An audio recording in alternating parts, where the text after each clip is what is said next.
Welcome to the Civil War Guru Show. My name is Stevemnsn, and I am the Civil War Guru.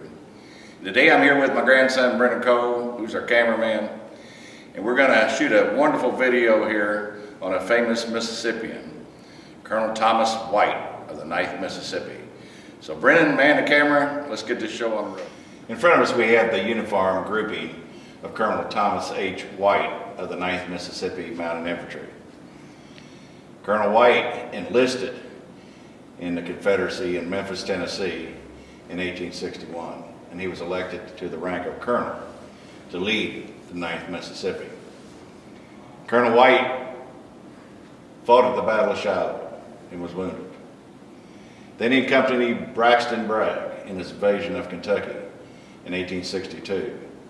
He engaged his troops at Mumfordsville, Kentucky, a full frontal assault on the Yankees there, and lost several men.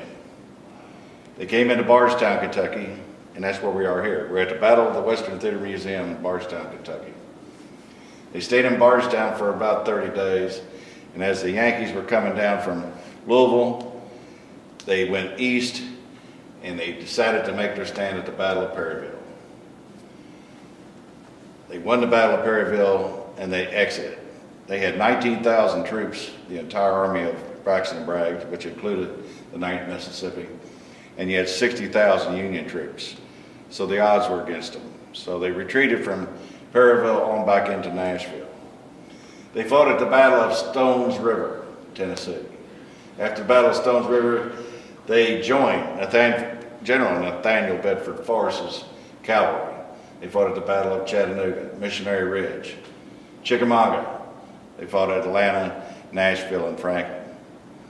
He was with Joe Johnston when he surrendered in the Carolinas in April 26 of 1865. Now we're going to get up on the uniform and get a close look at it here.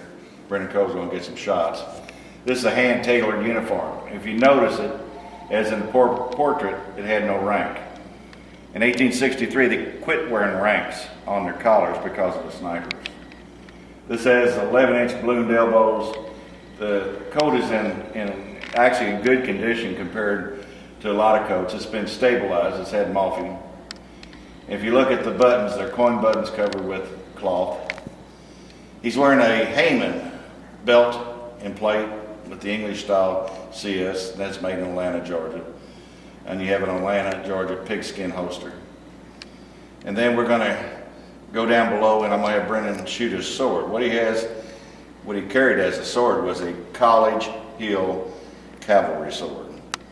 College Hill was made in Nashville, Tennessee. There's seven hills in Nashville, which comprise the city of Nashville, and College Hill is one of them. So College Hill was in production for about 1 year. So it's a super rare sword. And we'll get close up on it and some of the other artifacts that belong to Colonel White. But it's a magnificent grouping. And you very seldom get to see up close and personal a Confederate officer's uniform. And one footnote on Colonel White: early in 1865, he was appointed brigadier general, and he never got his commission because the war was over before it was approved by the Confederate Congress. You know, when you look at these type of uniforms, this particular uniform would value at probably around $50,000, $60,000. And the College Hill sword, somewhere in the neighborhood of $12,000 to $15,000. These are super rare, but what makes this grouping extremely rare is Colonel White's pants. The pants were always worn after the war. They wore out, and to have the original pair of pants with this particular frock coat is pretty incredible. So we're going to have the cameraman get up close and personal, and from the Civil War Guru, you have a great day.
Thank you.